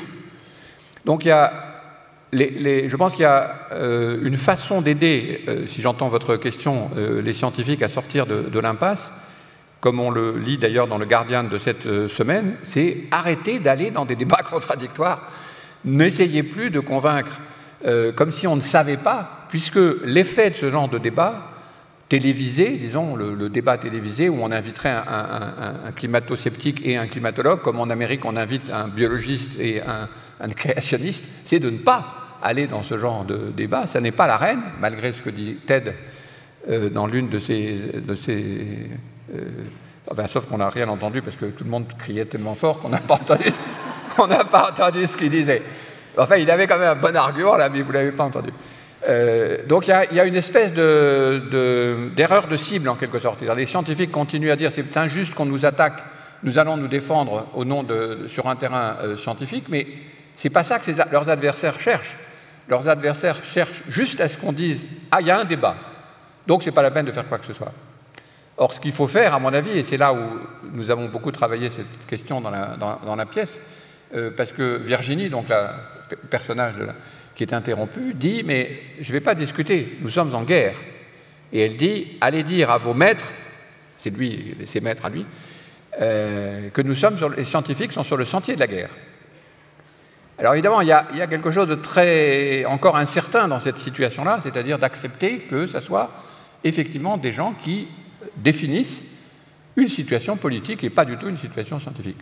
En gros, le débat, il est clos depuis très longtemps. Le débat, disons, sur le point fondamental, c'est-à-dire l'influence des humains. Ensuite, il y a des milliers, des dizaines de milliers de disputes très intéressantes et de multiples connaissances qui ne sont pas encore là, bien sûr. Mais sur le point fondamental, ça n'est plus une question scientifique. Donc, je crois que le conseil, si je peux me permettre, ce n'est pas tout à fait juste, mais c'est de dire n'allez pas discuter, refusez le débat démocratique. Le piège, c'est précisément le débat démocratique. Ce n'est pas la question. La question, c'est dites quelle est votre politique, vous, monsieur Ted, auquel, d'ailleurs, nous pourrons, nous scientifiques, ou nous économistes, ou nous citoyens, répondre. Décrivez le monde dans lequel nous sommes. Et de façon fort intéressante, d'ailleurs, dans la simulation que Frédéric dirige, Madame Tubiana, qui est la négociatrice et qui est aussi professeure dans mon école, qui est une des 3 négociatrices, ambassadrices du climat pour la préparation de la COP21, a demandé aux délégations, aux vraies délégations, pas simplement de dire quels sont les engagements qu'ils font pour le CO2, mais de décrire comment ils voient l'avenir industriel dans lequel ils se trouveront, en 2030 ou 2050, je ne sais plus. Une espèce d'opération fiction. Pourquoi? Mais pour sortir de l'idée qu'on ne sait pas assez pour prendre des décisions. On en sait 100 fois assez pour prendre des décisions. Ce qu'on ne veut pas, c'est prendre des décisions. Donc c'est de ça dont il faut discuter. Donc c'est ce que Tubiana et beaucoup d'autres, et les auteurs du livre « Gouverner le climat » appellent repolitiser la question climatique. Il faut repolitiser la question climatique. Donc ce n'est pas vous qui devez aller aux réunions et se faire interrompre par des bons hommes comme lui. Par contre, ça serait très intéressant de savoir quelle est sa politique. Politique contre politique, ça a un sens. Science contre politique, ça ne fonctionne pas dans ce cas-là. Sur le point essentiel, cette affaire est close. Comme a été close d'ailleurs depuis 1945 la question des cigarettes, depuis 1904 la question de l'amiante, et celle du sucre, par contre, je ne sais pas les dates. Donc c'est une question très importante que vous posez. Est-ce que tu veux dire quelque chose, Monsieur Ted? Non. Je le prends comme... comment tu l'appelles ça? Bouc émissaire. Bouc émissaire. Frédéric Brugman, je suis économiste. Alors j'avais lu le programme, donc j'ai compris, mais je vous remercie pour cette remarquable présentation et dispositif. Je voudrais poursuivre la question précédente et vous demander qu'est-ce que vous pouvez dire des pistes de solutions, parce que dans le remarquable dispositif que vous nous avez proposé, il y a aussi la bande de réchauffistes. La quoi? Oui. La bande de réchauffistes. Et ça fait quand même partie du problème. La remarque a été faite sur le livre de Bonneuil et Fressoz, et juste, ils insistent avec beaucoup d'insistance sur le fait qu'on n'est pas tous pareillement responsables, mais quand même, nous, dans les pays développés, on est quand même sérieusement responsables collectivement.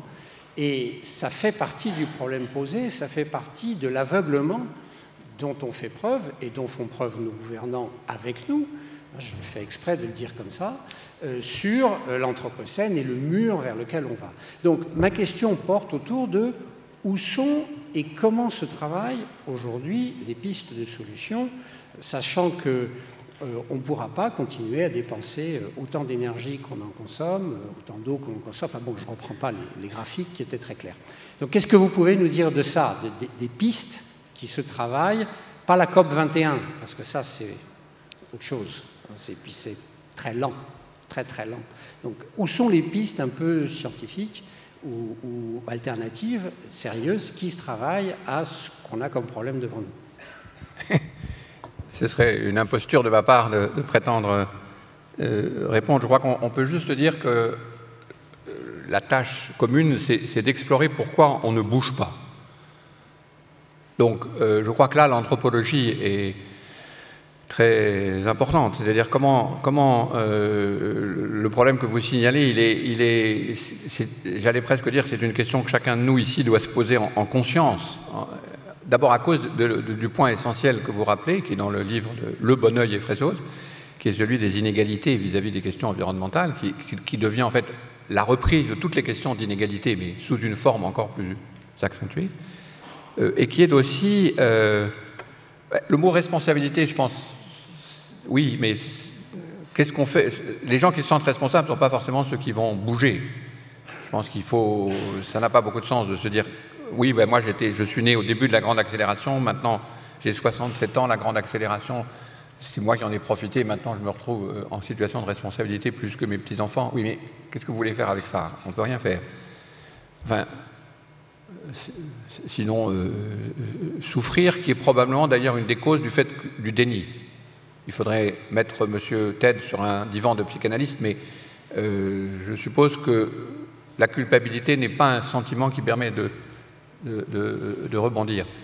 Donc il faut essayer d'explorer par tous les moyens possibles, anthropologiques, évidemment scientifiques, psychologiques, les raisons du fait qu'on entend une alerte et on ne fait rien.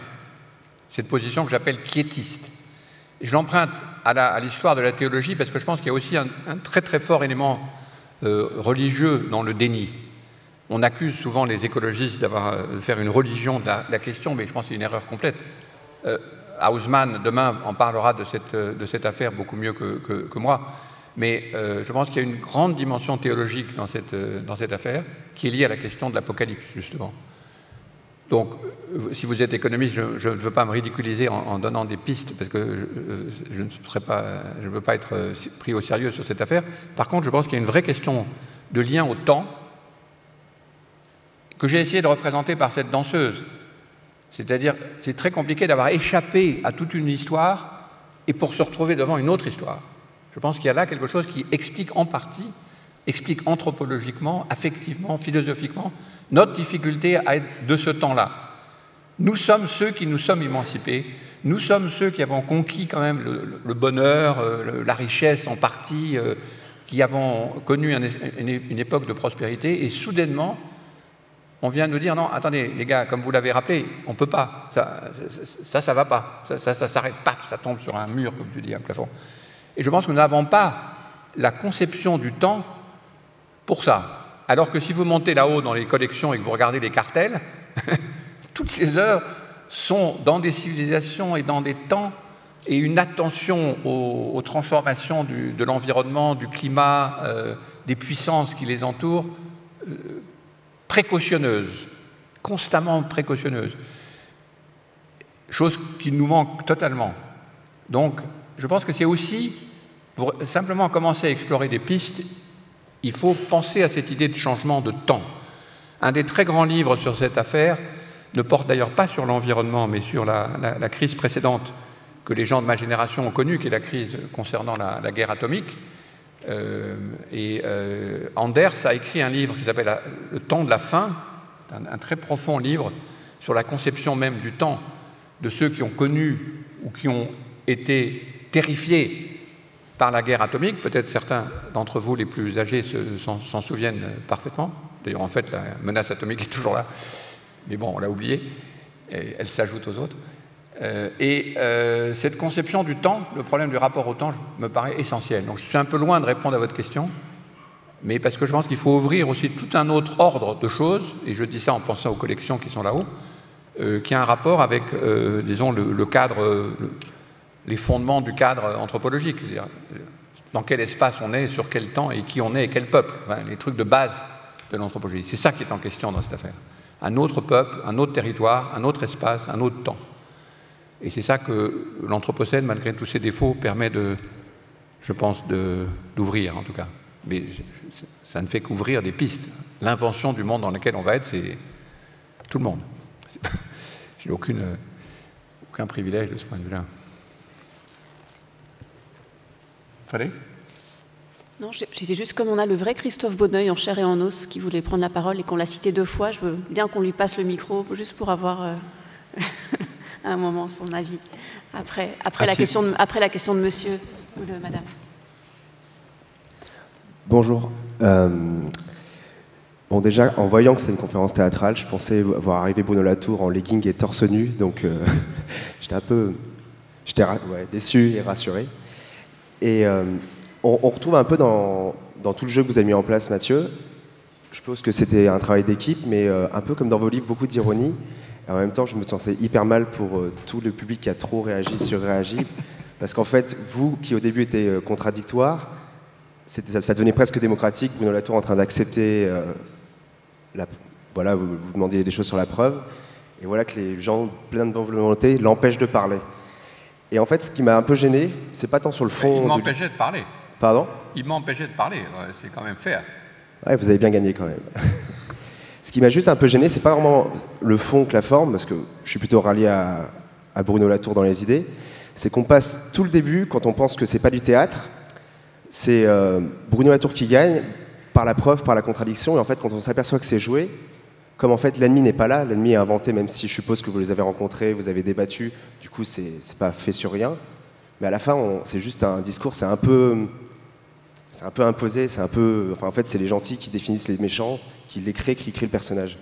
Donc voilà, j'ai pas de problème avec vos idées, c'est juste qu'au fond, au final, on est d'accord avec vous, mais on sait pas qui était le vrai méchant là-dedans, vu qu'il a été inventé au moins sur le moment, même s'ils existent, bien évidemment. Merci. Merci beaucoup. Sur cette question-là, c'est une vraie question et c'est pour ça que je suis heureux que quelqu'un la pose, parce qu'effectivement, on peut se dire, bon, ok, ça fait juste une espèce de dispositif un peu hagiographique, etc. L'ignorance et la malignité de Ted surplombée et dévastée par la parole latourienne, alors qu'en réalité, l'intérêt, par exemple, du personnage de Ted, au-delà de ce dispositif, mais aussi, je dirais, dans l'ensemble du spectacle, et d'ailleurs, cet aspect-là est plus difficile à faire entendre dans le cadre des conférences performances qu'au théâtre, c'est que c'est pas juste une question manichéenne et de dire c'est les méchants. Ce qui est intéressant, c'est que le personnage de Ted, il naît aussi par rapport à un questionnement sur pourquoi nous, on n'entend pas. Et quand je dis nous, c'est nous. Et voilà. Et il a été travaillé, certes, à partir d'un certain nombre de controverses, et puis à partir en particulier de faits assez dramatiques, de menaces de mort, etc., sur des climatologues. Mais il a aussi été développé, en tout cas moi ça m'a intéressé de le travailler dans le cadre de la création collective qui a été Gaia Global Circus, sur cet angle-là, du fait que c'est aussi une voix qu'on a en nous. C'est un type qu'on adore détester, et c'est pour ça qu'il y avait l'envie de mettre aussi le monologue de Ted, c'est qu'il y a quelque chose de très juste dedans, aussi. C'est que c'est pas juste le méchant financé, etc., c'est que c'est en nous. Et alors je ne dis pas que c'est un ennemi de l'intérieur et qu'il faut se couper la main droite, etc., pas du tout, mais juste le fait que ça met en évidence une contradiction et que toutes les questions qu'on agite ne sont pas des questions faciles. Et c'est pareil sur la question des solutions, etc.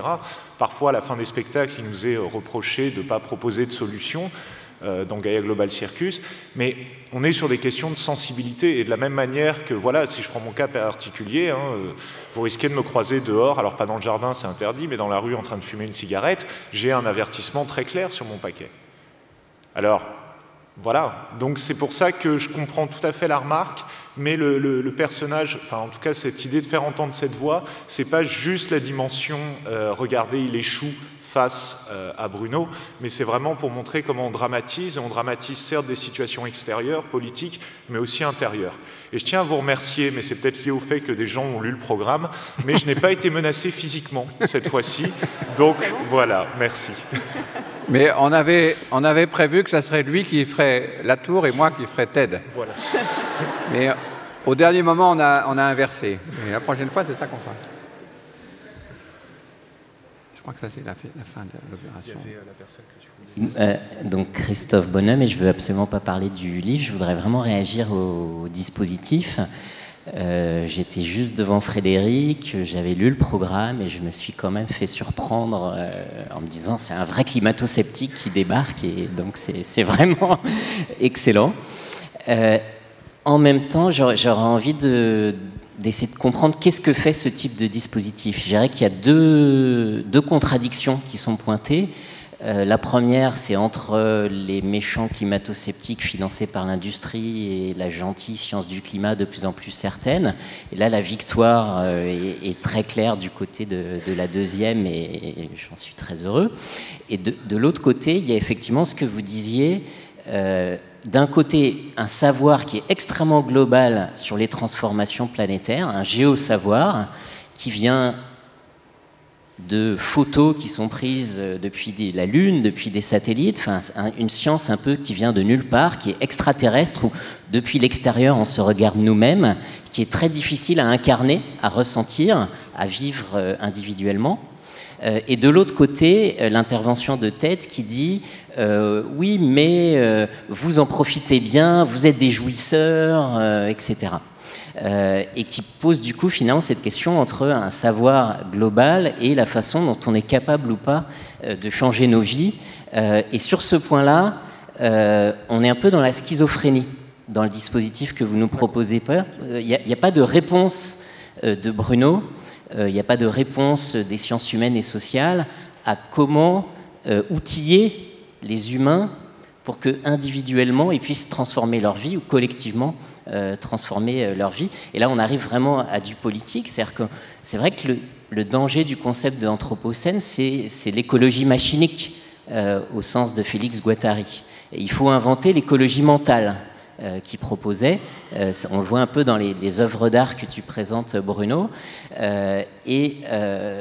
Voilà, comment on arrive c'est Sloterdijk, comment on change sa vie, qu'est-ce que font les sciences humaines et sociales pour nous y aider, sachant qu'il existe déjà des courants, des mouvements sociaux, des initiatives citoyennes qui essayent de penser ça. Je pense au mouvement de la transition, où il y a à la fois un rapport à la perspective écologique, l'effondrement du pétrole, etc., et une réflexion sur la transition intérieure, comment intérieurement on change notre rapport au pouvoir, à la puissance, au désir consumériste, etc. Et il me semble que toutes ces questions, ça serait intéressant de les discuter.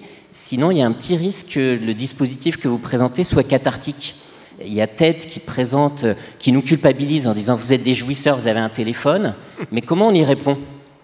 Nous, chercheurs, nous, Bruno Latour, au sens de communauté des sciences humaines et sociales, comment on y répond d'une façon qui soutienne et outille les initiatives citoyennes qui cherchent à changer la vie finalement ? Oui, tu as tout à fait raison. D'ailleurs, je remarque que je n'ai montré aucune image, sauf celle sur l'Anthropocène, qui soit justement vue de Sirius. Ce sont précisément que des images pour changer mentalement et faire cette transition mentale dont tu parles. Je pense que c'est parce que nous sommes dans une institution comme celle-ci et que nous entendons, enfin, disons virtuellement, le texte de Lévi-Strauss sur Triste Tropique qui est en train d'être lu, que c'est là-dessus qu'il faut essayer de se concentrer. C'est là-dessus que j'ai concentré mon exposé. Mais il y a 1000 autres façons d'aborder ces questions de façon beaucoup plus efficace, comme tu le dis avec raison. Mais ce qui nous intéresse en ce moment, c'est vraiment d'essayer de retravailler la tête, de travailler le cadre dans lequel nous comprenons ce que c'est que d'être un individu. Ça n'a plus beaucoup de sens, mais quelle est l'alternative? Ce que c'est que d'être dans un temps différent, dans un territoire différent. Toutes ces questions doivent aussi être traitées simultanément avec les questions politiques et les questions scientifiques. Je crois que c'est là la leçon de l'anthropologie et la maison de l'anthropologie dans laquelle nous sommes. C'est ça qui nous a, je crois, inspirés. Mais pour le reste, je suis évidemment d'accord avec toi. Juste pour répondre à la question de... En fait, aussi, quelle est la place de l'art, enfin c'est un grand mot, ou du théâtre, ou de la performance par rapport aux questions que tu poses. J'ai l'impression que pour l'instant, ce qu'on a essayé de faire avec la pièce, par exemple, c'est juste d'ouvrir cette brèche qui, effectivement, si elle reste trop longtemps ouverte, peut nous rendre un peu schizophrènes, comme tu disais, et que cette brèche doit être comblée par du discours des sciences sociales et par des propositions politiques. Mais je ne suis pas sûre que le théâtre puisse être facilement à cet endroit-là de la réponse. Ce qui fonctionne assez bien pour l'instant, c'est... Voilà, que ça interroge, ça pose problème, ça provoque. Et il y a un autre temps ensuite, effectivement, à imaginer. Voilà, juste pour être dans ton sens. Merci à tous. Il y a un gros truc rouge qui clignote sur notre écran pour dire que c'est malheureusement fini. Merci à tous.